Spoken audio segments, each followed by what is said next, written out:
Hello everybody and welcome to another Starcraft 2 Supremacy Guide video. In this replay, we'll be going over how to counter a bunker rush. Let's go ahead and get started, and we can go ahead and actually speed up the video a little bit so that we will be able to get into the more important part of the lesson, which is the bunker rush itself.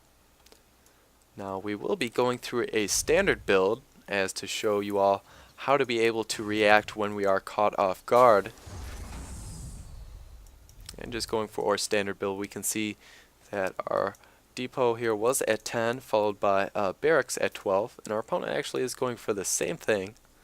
However, what will change is the timing of his second barracks, which, as we can see, he is hiding, and this is the smart thing to do if you are going to be bunker rushing your opponent, because you want to have the element of surprise in every facet possible.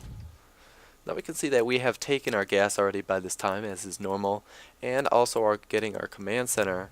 However, our opponent is going to have a delayed orbital command, as I meant to say earlier, and will have no gases at all. And this is a very easy way to tell that your opponent is going to be aggressive. If we don't scout the second barracks, then we can tell by no orbital command and no gases taken. If we do see this, we want to be able to throw down a bunker at the top of our ramp to be able to defend. Now our build is still pretty standard here, and what your opponent will do is keep the scouting SCV that he had earlier and bring it with him with another SCV to be able to start building bunkers.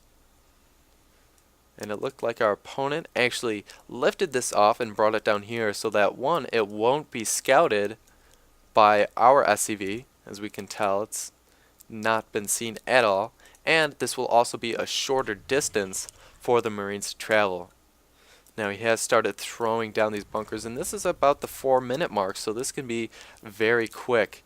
And we have caught a little bit of wind of this, so we are throwing down a bunker at the top of our ramp, which is a smart thing to do. But we're not panicking and throwing down a bunch of barracks. We're just keeping on with our tech and going for this factory as we intended.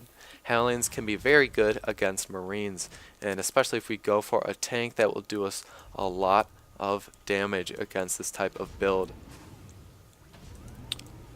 Now our opponent is going to be going for a little bit of a containment and then slowly moving his way forward, trying to muscle his way through our forces.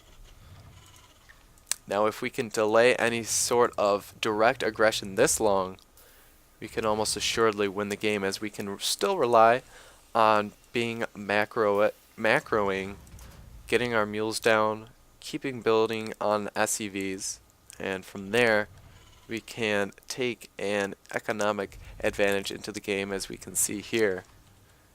We're about 200 minerals a minute above our opponent at times, and we can slowly outproduce our opponent with that as well. Now notice we are going for those siege tanks, and we are getting this siege tech as well to be able to block this contain. And our opponent in the meantime is just slowly moving forward. But all we need to really do is hold off until we can get the siege tech out. Now our opponent's doing something very smart, which is leapfrogging bunkers. He's taking the furthest one out and then salvaging it as he moves up, because he no longer will need this one and wants to save as much resources as possible. Now what we're doing here is using the range of the tank to bait our opponent to try to confront us, and therefore our bunker and our supporting Marines will be able to devastate anything that comes up the ramp. It looks like he realizes it'll be pretty hopeless if he doesn't get anything done soon. We even have siege tech finished, and our opponent will call it a good game. So hopefully you all can incorporate this anti-cheese into your play and improve your win rate. This is Starcraft 2 Supremacy Guide videos, signing out.